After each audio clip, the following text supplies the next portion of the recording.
Hi everyone, I'm Sandra from Angloverse. നമ്മൾ ഇന്ന് discuss ചെയ്യാൻ പോകുന്നത് റീഡിങ്ങിന്റെ പല മെത്തഡോളജീസിൽ ഒരെണ്ണമാണ്.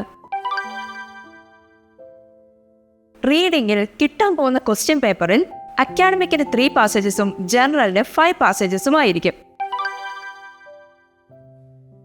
After getting the question paper, നിങ്ങൾ ആദ്യമേ തന്നെ പാസേജസിന്റെ ഹെഡിംഗ് ആണ് വായിക്കേണ്ടത്.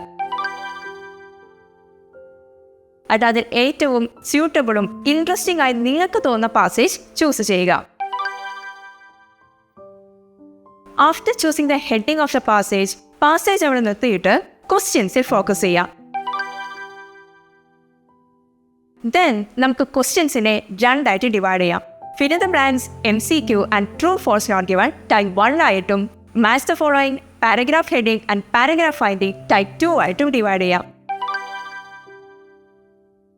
ടൈപ്പ് 1 ക്വസ്റ്റ്യൻസ് ചെയ്ത് കഴിഞ്ഞ് മാത്രമേ നിങ്ങൾ ടൈപ്പ് 2 ഫോക്കസ് ചെയ്യാവുള്ളൂ. ബിക്കോസ് ടൈപ്പ് 1 ക്വസ്റ്റ്യൻസ് ചെയ്യുമ്പോൾ തന്നെ നിങ്ങൾ പാസേജ് മൊത്തം വായിക്കും. അത് കഴിഞ്ഞ് ടൈപ്പ് 2 ക്വസ്റ്റ്യൻസ് ചെയ്യുമ്പോൾ നിങ്ങൾക്ക് പാസേജ് ചെയ്യാനും അതിൻ്റെ ക്വസ്റ്റ്യൻസിൻ്റെ ആൻസർ കണ്ടുപിടിക്കാനും വളരെ ഈസി ആയിരിക്കും. നിങ്ങളൊരു ക്വസ്റ്റ്യൻ കിട്ടിക്കഴിയുമ്പോൾ അതിൻ്റെ പർട്ടിക്കുലർ വേർഡ് കീവേഡായി ചൂസ് ചെയ്യുക.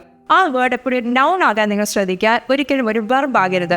സോ ദാറ്റ് നിങ്ങൾക്ക് പാസേജ് കിട്ടിക്കഴിയുമ്പോൾ സിനോണിക്സ് കാരണം ഉണ്ടാവുന്ന എറേഴ്സ് കുറയ്ക്കാൻ പറ്റും. ആഫ്റ്റർ ചൂസിങ് ദ കീവേഡ്, ആ പർട്ടിക്കുലർ കീവേഡ് പാസേജിലുണ്ടോ എന്ന് സ്കാൻ ചെയ്ത് നോക്കുക. And as you get the keyword, നിങ്ങൾ ആ സെൻറ്റൻസ് കംപ്ലീറ്റ് ആയിട്ട് വായിച്ചു കഴിഞ്ഞാൽ നിങ്ങൾക്ക് ആൻസേഴ്സ് പെട്ടെന്ന് കിട്ടും. ആൻഡ് ഫൈനലി നിങ്ങൾക്ക് ഒരു സെറ്റ് ഓഫ് ക്വസ്റ്റ്യൻസിന്റെ ആൻസേഴ്സ് കിട്ടിക്കഴിയുമ്പോൾ ആ ആൻസർ ഷീറ്റിലോട്ട് ട്രാൻസ്ഫർ ചെയ്യാം. To know more about our courses, contact ആംഗ്ലോവേഴ്സ്.